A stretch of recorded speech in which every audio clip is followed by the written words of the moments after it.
Hello, আসসালামু আলাইকুম। RBN tutorial আপনাদের সবাইকে স্বাগতম। আজকে আমরা আলোচনা করব লেয়ার প্যানেল নিয়ে।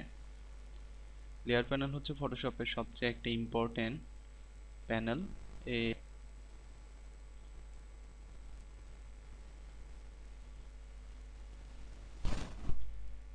এখানে আমরা একটা বাক্সের মতো দেখতে পাচ্ছি, এটা হচ্ছে লেয়ার 1। এখানে এটা নিচেও একটা বাক্স। যখন আমি লেয়ার 1টার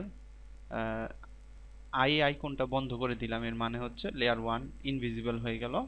তখন দেখা যাচ্ছে যে লেয়ার 2 নামে একটা লেয়ার আছে নিচে। এরপরে আমি লেয়ার 2টা বন্ধ করে দিলে দেখা যাচ্ছে লেয়ার 3 নামে নিচে একটা লেয়ার আছে। তো সবগুলো ভিজিবল করে দিলে উপরেরটা দেখা যাচ্ছে, কারণ উপরেরটার ঠিক নিচেই আরেকটা লেয়ার আছে। তা আমি 2 নম্বর লেয়ারটা সিলেক্ট করে আমি 2 নম্বর বাক্সটাকে নিচে নিয়ে আসলাম। এখন আমরা দেখতে পাচ্ছি যে না, এখানে আরেকটা বাক্স আছে। 3 নম্বর লেয়ারটা সিলেক্ট করে আমি এখান থেকে আরেকটা উপরে নিয়ে আসলাম। তো বোঝা গেল যে লেয়ারটা একটার উপরে একটা এইভাবে করে আমরা বিভিন্ন কাজ করি। এরপরে আমরা উপর থেকে আসি। এই কাইন্ড অপশনে অনেকগুলো অপশন আছে, যেমন নেম। এটা মূলত এই লেয়ারের সার্চ অপশন। অনেক বেশি বেশি লেয়ার হয়ে গেলে কোনো কিছু খুঁজে পাওয়া মুশকিল, তখন এখান থেকে ওটা খুঁজে পাওয়া যায়। যেমন নেম দিয়ে আমি নেম দিয়ে দিলাম কালারফুল। এই আমার কালারফুল নামে একটা লেয়ার আছে, এটা চলে আসলো। এরপর এখানে আছে ইফেক্ট। কোনো পিকচারে যদি আমি ইফেক্ট ব্যবহার করে থাকি তাহলে সেটা চলে আসবে। এইখানে কোনো পিকচারে আমরা ইফেক্ট ব্যবহার করিনি। মুড ব্যবহার করে থাকলে চলে আসবে, অ্যাট্রিবিউট, কালার, স্মার্ট অবজেক্ট। এছাড়া এখানে আছে আরো কিছু সাব অপশন। যেমন প্রথম অপশনটা হচ্ছে পিক্সেল লেয়ার। এখানে ক্লিক করলে পিক্সেল লেয়ারগুলো থাকবে, বাকিগুলো যেগুলো শেপ আছে এগুলো থাকবে না। এটা হচ্ছে অ্যাডজাস্টমেন্ট লেয়ার। এইটাতে ক্লিক করলে আমি যদি কোনো অ্যাডজাস্টমেন্ট লেয়ার ইউজ করি ওটাকে সে রাখবে, বাকিগুলো সে শো করবে না। এই টি মানে হচ্ছে টেক্সট। টেক্সটে ক্লিক করলে টেক্সট লেয়ারগুলো সে দেখাবে। এরপরে আমরা এখানে ব্লেন্ডিং মুড আমরা একটু পরেই আলোচনা করব। অপাসিটি আর ফিল নিয়ে কিছুটা আলোচনা করি। আচ্ছা, এখন আমরা বোঝার চেষ্টা করব অপাসিটি আর ফিল। অপাসিটি হচ্ছে যে আমার এই লেয়ারটা সিলেক্ট করা আছে। এখন যদি এখানে আমরা ধরি তাহলে একটা এরর মতো আসবে, এটা দিয়ে আমরা অপাসিটি কমাতে বাড়াতে পারি। তো অপাসিটি কম মানে হচ্ছে অদৃশ্য হয়ে যাওয়া, আর অপাসিটি বেশি মানে এটা দৃশ্যমান। তো অপাসিটি কমিয়ে দিচ্ছি, এটা অদৃশ্য হয়ে যাচ্ছে। অপাসিটি বাড়িয়ে দিচ্ছি, এটা আবার দৃশ্যমান হয়ে যাচ্ছে। আর ফিল কমিয়ে দিলে এটা অদৃশ্য হয়ে যাচ্ছে, ফিল বাড়িয়ে দিলেও এটা আবার ভিজিবল হচ্ছে। তো অপাসিটি আর ফিলের মধ্যে পার্থক্য কি? অপাসিটি হচ্ছে পুরো অবজেক্ট, ফ্যাক্ট সবকিছু নিয়ে কাজ করে। যেমন এটা যখন আমি কমিয়ে দিচ্ছি পুরো জিনিসটা পুরো জিনিসটাই এখানে আর দেখা যাচ্ছে, কিন্তু আর ফিল শুধুমাত্র ফ্যাক্টের মধ্যে কাজ করে, ব্লেন্ডিং অপশন মানে ইফেক্টে কাজ করে না।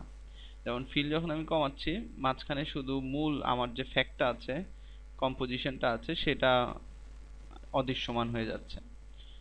এরপরে আমরা আলোচনা করি হচ্ছে এই লকগুলো নিয়ে। লকের উদাহরণ হচ্ছে যে আমি এই যে ট্রান্সপারেন্ট লেয়ার, আমি নিচের আরেকটা ছবি দৃশ্যমান করে দেই, এই ব্যাকগ্রাউন্ড কালারটা। আমি শুধুমাত্র এই কর্নার থেকে আমি এতটুকু রং করব, দেখা যাচ্ছে যে নিচের লেয়ার সহ এটা নিচের লেয়ার সহ কালারটা চলে আসছে। তো এটা কন্ট্রোল জেড দিয়ে আমি আনডু করে দিলাম। এখন এখানে একটা লক আছে, ট্রান্সপারেন্ট লক। এটা আমি সিলেক্ট করে নিলে দেখা যাবে শুধুমাত্র এই লেয়ারে সে এটা মানে কালারটা আঁকা যাবে, এর বাইরে কোথাও যাবে না। যেমন এখন যখন আঁকবো আমি বাইরে যাচ্ছে না। লক, ব্রাশ লক অনেক সময় প্রয়োজন হয় যেন ব্রাশ আমাদের কাজ না করে, তো এই যে ব্রাশ লক দিয়ে দিয়েছে, এখন আর ব্রাশ কাজ করছে না। এছাড়া আছে মুভ লক।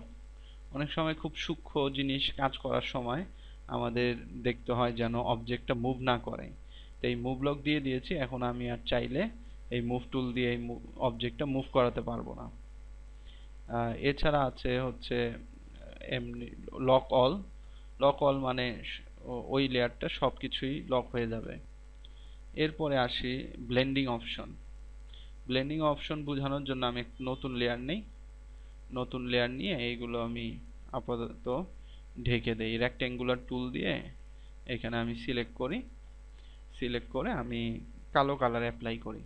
তো কালো কালার কিভাবে অ্যাপ্লাই করব, এখানে আমি কালো কালার নিয়ে নিব, ফরগ্রাউন্ড কালার।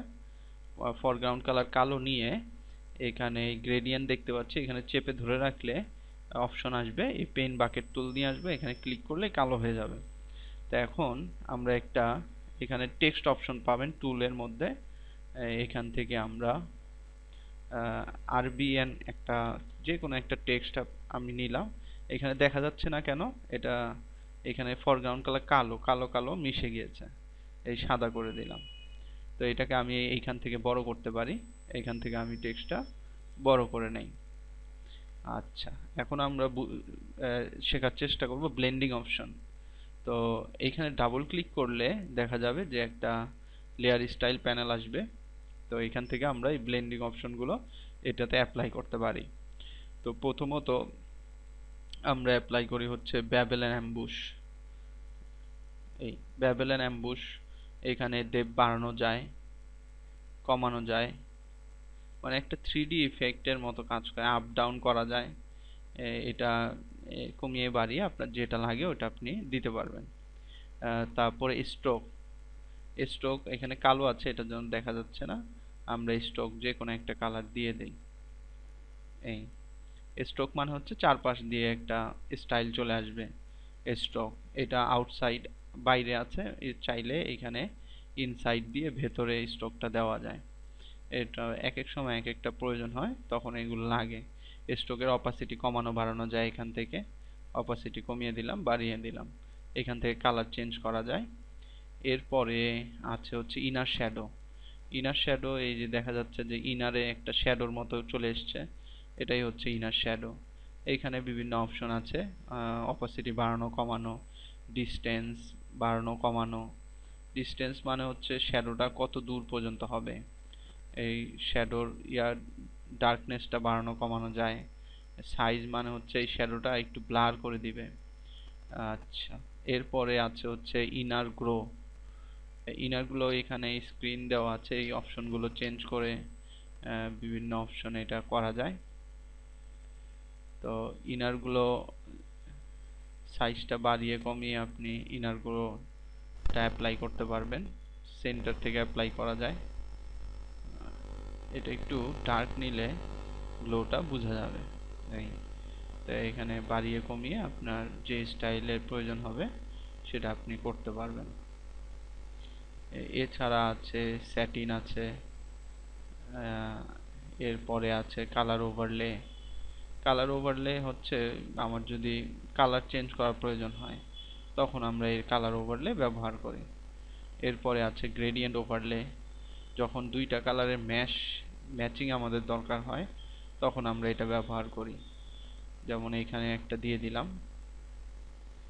এখানে আমরা 50% গ্রে দিয়ে দিলাম, ওই পাশে আছে হোয়াইট, এখন গ্রেটা আমি একটু বাড়িয়ে দিলাম। এই হয়ে গেল আমার একটা গ্রেডিয়েন্ট অ্যাপ্লাই। এছাড়া প্যাটার্ন ওভারলে, এখান থেকে যে কোনো প্যাটার্ন আপনি ইমেজের উপরে ফেলতে পারেন। আউটার গ্লো আছে, তা আউটার গ্লোর জন্য আমি একটু যে কালারগুলো গ্লো করে সেগুলো রকম একটা কালার নেই, কালার নিয়ে আমি এইখানে আমি ব্লেন্ড মোড পাল্টিয়ে চেঞ্জ করে দিলাম লিনিয়ার লাইন, এটার সাইজ একটু বাড়িয়ে দেই। এই তো দেখতে পাচ্ছেন যে কিভাবে করে এটা রিফ্লেক্ট করছে, আউটার গ্লো চলে আসে এটাতে। এরপরে আছে ড্রপ শ্যাডো। ড্রপ শ্যাডো এই ব্যাকগ্রাউন্ডে বোঝা যাবে না, ড্রপ শ্যাডো দেখার জন্য আমরা ব্যাকগ্রাউন্ড কালারটা একটু চেঞ্জ করে নেই। এখানে আমি একটু নতুন লেয়ার নেই, নতুন লেয়ার নিয়ে এখানে আমি সিলেক্ট করি, সিলেক্ট করে একটা যে কোনো কালার নিয়ে নেই। সাপোজ মনে করেন এই কালারটা নিয়ে নিলাম। তো এই পেইন্ট বাকেট টুল দিয়ে এখানে কালারটা রিপ্লেস করব। কন্ট্রোল ডি চাপলেই সিলেকশনটা আনসিলেক্ট হয়ে যায়, তো কন্ট্রোল ডি চেপে আমি সিলেকশনটা পাল্টে দিলাম। আর যে কোনো কাজ করার পরে আপনি মুভ টুলে চলে আসবেন, তাহলে শর্টকাটগুলো অ্যাপ্লাই হবে। তো এখন আমি এটাতে ড্রপ শ্যাডো অ্যাপ্লাই করব। এই শ্যাডোর মতো চলে আসলো। এই শ্যাডোর সাইজ বাড়ানো যায়। ডিস্টেন্স মানে হচ্ছে শ্যাডোটা কত দূর, এই দেখেন শ্যাডোটা দূরে যাচ্ছে কাছে আসছে। এরপরে হচ্ছে স্প্রিড, শ্যাডোটা কতটুকু ছড়াবে, এই শ্যাডো ছড়াচ্ছে এই। এরপরে হচ্ছে ব্লার, যে শ্যাডোটা কতটুকু ব্লার হবে ওইটাই সাইজ দিয়ে নির্ণয় করা যায়। শ্যাডোর অ্যাঙ্গেল ঠিক করে দেওয়া যায়, অপাসিটি কমানো বাড়ানো যায়। এইভাবে করে আমরা ব্লেন্ডিং অপশন ব্যবহার করতে পারি।